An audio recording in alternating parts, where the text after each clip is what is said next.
All right, book brats, as you know, I have read the entire Acotar series, and I call myself a fan. So I thought it would be fun to make a tier list of a bunch of characters from this series. I've never made a tier list before, so we'll see how it goes. I'm going to do a total of 25 characters. Oh, and by the way, probably spoiler alerts. Here we go. So I pulled this tier list template off the internet. I don't know what these letters necessarily mean, but it spells out Sab-Kadi. Let's just say the top S means so good. And let's say that the E means, I could do without that character. Here we go. Let's start off strong with the main character of the book, Feyre. Here's the thing. I don't like Feyre. Yell at me if you want to.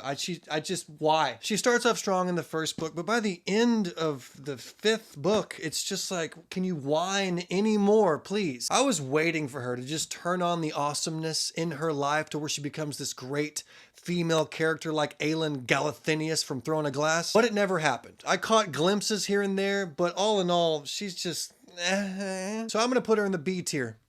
Come at me. Moving right along to Nesta. Here's the thing. I really like Nesta, but I didn't start liking her. I hated her in book 1. Oh, she sucks so bad. And I didn't like her in book 2 either. In book 3, she got better, but book 5, she's so great. I love the character arc where she just starts off as a nasty worm and then ends up being a beautiful butterfly and she can spread her wings and smash. I'm going to put her in the A tier because if I put her in the S tier, you're going to yell at me, and probably rightfully so. So she's going in the A tier. And now we get to the third sister, whose name is Elain. Some of you like Elain, and that's fine. You don't have to like good characters. I won't judge you for it. Elain reminds me of that crippled kid from Game of Thrones. What's his name? Bran? Bran was a horrible character. He got Hodor killed. He was worthless. He could see the future and yet did nothing to try to stop anything. And then he ends up being the main guy who rules everything. Freaking stupid. Very similar to the character of Elain, because after she was dipped into the magical bathtub waters, the cauldron, whatever it's called, she gained the gift of prophecy and is able to see things that no one else can see. But she doesn't really use her powers very much. She just mopes and stares out of windows. This character is about as deep as a plate. And I don't know what all the other characters see in her. You have Lucien, who's going feral for her. You have the cauldron itself trying to smash with her. It doesn't make sense to me. So Elain, I gotta give you the E. That's not fair. Is that fair? Nah, I'll give you the D. Not that kind of D. The ranking system D. You're going in the D. Now let's get to some male characters. Let's start with Tamlin. Okay, Tamlin. Everybody hates Tamlin. I pity Tamlin, okay? Tamlin starts off as the main character in book 1, and you start realizing, oh, he's not that good of a character by the end of the book. But here's the thing, Tamlin has a great character arc. He actually loves Feyre. He's the one that sprinkled his fairy dust on Rhysand to bring him back to life. He didn't have to do that. It is very weird that Rhysand in the very next book, after being risen by Tamlin himself, goes to Tamlin's castle and just talks so much crap right to his face. What a jerk. And the last place we see Tamlin is as a full-time furry in the forest in book 5. I think Sarah J. Maas could really tell a good story by giving Tamlin his redemption moment. You're not gonna like this. I don't really care what you think. This is what I think. This is my video. Shut up. I think she would do well to give him a redemption story in the 6th book. But that's just me. But in terms of necessity of this character, you need this character. This story does not work without Tamlin. So for that reason, I have to put him in the B category. He's not A tier, he's not S tier, he's not E tier or D tier or C tier. He's B tier, hands down. Maybe I should put him in the C tier. Yeah, you're right. We'll go with C. Moving right along to Lucien. Why? All right, you're not going to like this at all, but I'm not alone in this, by the way. The first time I pictured Lucien without seeing a picture of him while I was reading the books, I just thought of Mad Eye Moody because it talked about his eye, and that's just what I pictured. I like him as a character. He's a good character. He seems like a good dude. I just don't care. I will say this, though. He deserves way better than Elain. Give him a good mate, Cauldron. Come on. Maybe there's more than meets the eye to him. Get it? I just need more of him, I guess. I don't really care, though. I don't care. I'm going to put him in the B tier. People are going to hate me from this video. Now moving on to everyone's favorite character, Rhysand. Automatically goes in the E tier. He is the worst character of the entire series. You can yell at me if you want to, but you know I'm right. I'm kidding. I'm totally kidding. I liked Rhysand from book 1 when Feyre met him at the calamari dance or whatever it's called. He just seemed like that bad boy that you kind of want to get to know. The hype is justified with this man. I will say this though, when I was reading book 5 and I got to see Rhysand through someone else's eyes, he wasn't that good. So perhaps Feyre just had rose-colored glasses. Either way, he's still a good character. He definitely loves Feyre and would burn down the entire world just to save her, which makes him a great book boyfriend. I'm caught up between S tier and A tier. I think I have to put him in A tier because he has some qualities that are big red flags, and I can't really put him in the S tier. Because again, I've read the 5th book. He's a little different. I know most of you would put him in the S tier simply because he's a great lover and all that good stuff, but I'm a guy not looking for a male lover necessarily. Why did I have to add that word? I'm putting him in the A tier. Yell at me. Next up is my boy, Cassian. I like Cassian. He's a good character. I like his humor. He's like a golden retriever with rabies. Like he could kill a bunch of people, but cuddle up next to a fireplace and have a good old time. You know what I mean? He can play catch in the yard with a human femur bone. Does that make sense? I'm putting him in S tier. He deserves it. He deserves it because he's a good lover. He cares about people. Here's the thing. In this book, he takes dance lessons just so he can dance with Nesta. S tier. Which brings us to the next character, Azriel. Azriel is dark and mysterious. He's like Batman. He really is like Batman. He's the shadow singer. He's the spy. He lives in the shadows. The character's great. I need to learn more about this character. I think he's great. I'm putting him in the A tier with the potential to be in the S tier because I just don't know enough about him right now, but I also want to keep it that way because he's just mysteriously perfect. You know what I mean? Moving on to the women of the Night Court, Amren. Amren is kind of like a wild cat that showed up at your doorstep and you felt sorry for it, so you put it in your house, but nobody declawed it, so it just scratches up your furniture and stares at you in judgment while you take a crap. She's an interesting character, though, especially in book 3, where she goes into the cauldron and comes out a dragon or whatever she does and kills a bunch of people. And then she's brought back by Rhysand when he's brought back by Tamlin's fairy dust. But in this book, she's trying to learn how to navigate her new body that's cauldron fresh, and she doesn't know how to pee anymore. That's in there, by the way. Look it up. It caught me off guard too. She's just interesting. I want to know more about her. I'm putting her in the C category. Moving right along to Morrigan. All right, let's ruffle some feathers on this one too. I feel like she's an important character, don't get me wrong, because you need that two-faced person in the Night Court just for funsies. But Azriel has had a thing for Morrigan for hundreds and hundreds of years, but Morrigan apparently is lesbian. She didn't tell Azriel that. She led him on for hundreds of years, which is irredeemable, unless she was just scared to come out. But then again, the Night Court seemingly is very progressive, so I don't get the logic here. By the way, what was that shadowy figure that she saw in the Forbidden Forest in this book? Was it the smoky demon from Lost? It never gives us answers, and if it does, I missed it. So let me know in the comments. I'm gonna put Morrigan in the B tier, only because I feel like she's going to be a bad guy. Maybe not, I don't know. Next up, we have some lesser known characters. Let's start with Ianthe. Ianthe is a very valuable character because you just need somebody to freaking hate. You know what I mean? Her death was exciting though, whenever Feyre lured her in the Weaver's house and she got eaten by her. That was fun and makes me want to actually move Feyre up on the freaking tier list. She was just fun to hate. Is a good character to hate. But still, I didn't like her, so I'm going to put her in the D category. Next up, let's talk about Gwyn, who is introduced in Silver Flames. I think Gwyn is going to be an awesome character. I really do. I really like her story.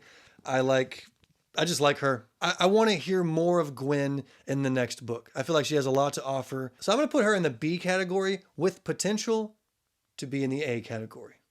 There we go. Next up, we have Mr. Eyeball, Jurian. He's had the biggest transformation as a character, I think, because when you go from an eyeball to a full person, I mean, I like the fact that we thought he was a bad guy and then we find out he's not a bad guy. I'm going to put him in the C category, though, only because he's not a major part to the story. Let's talk about this character now, Tarquin. Tarquin is the nicest character in this entire series. Feyre and the other peeps go to the summer court to try to get something from him, but rather than just asking him like a nice person, he probably would have given it to him, they just steal from him and wreck his whole city. It's just sad, really. I'm almost tempted to put him in the E category though, because nice guys finish last, apparently. But he's a good guy.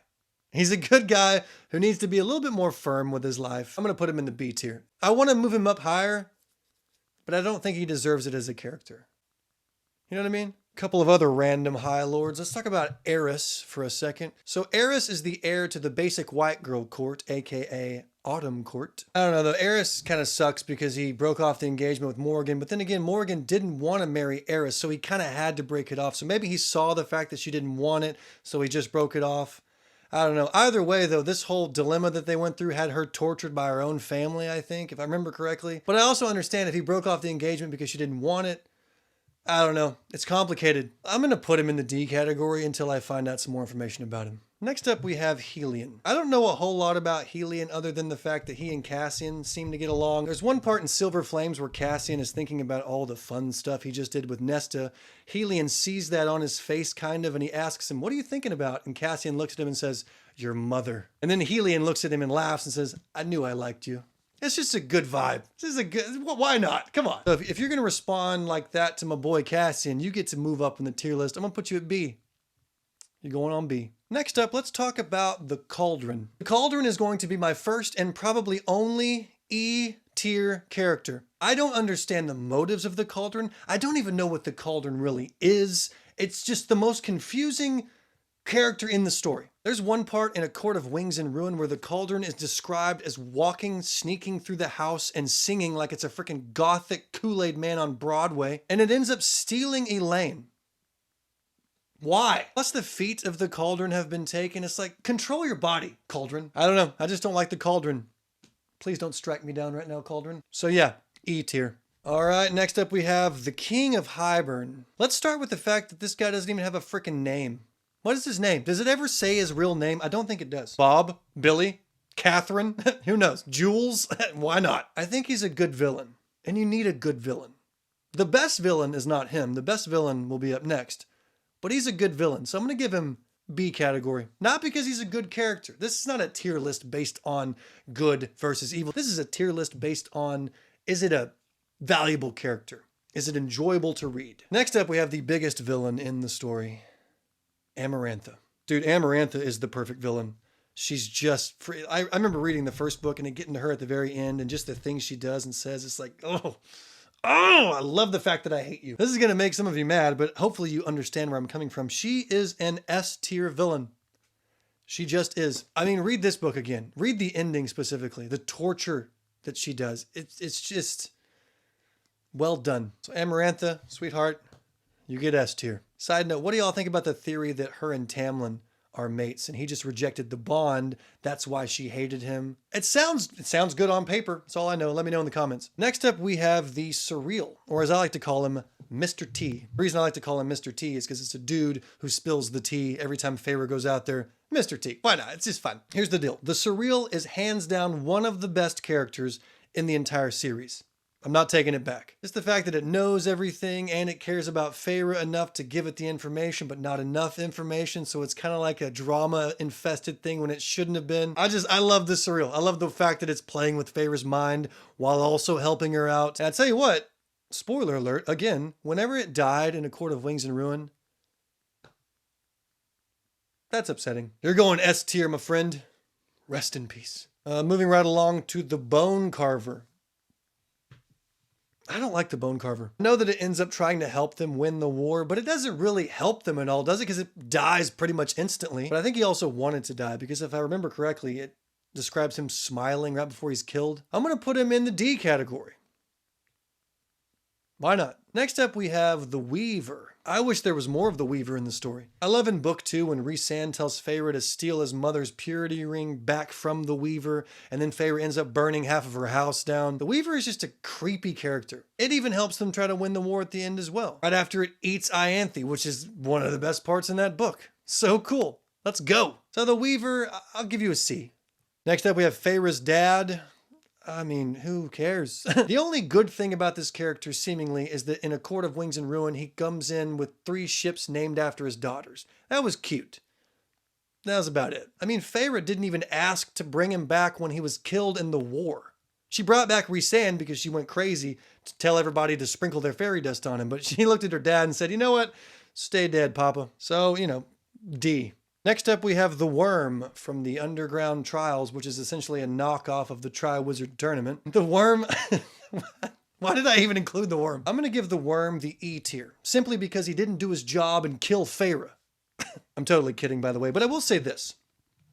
The worm made this book interesting at the end. The first part of this book is world building somewhat, and it's boring, and it's building a relationship that doesn't last. Ha! The trials are the best part of this book.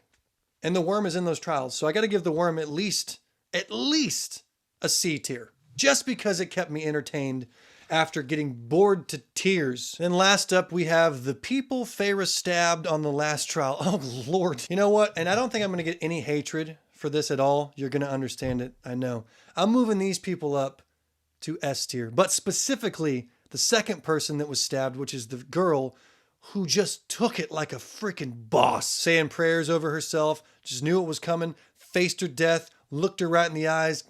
S tier. Rest in peace, my friend. But the little boy that she stabbed first, oh, that's sad. That haunts me. I kind of feel for Feyre. Maybe Feyre is S tier. Who does that? Well, that about wraps up this video. What'd you think of my tier list that I've never done before? Did I do it justice?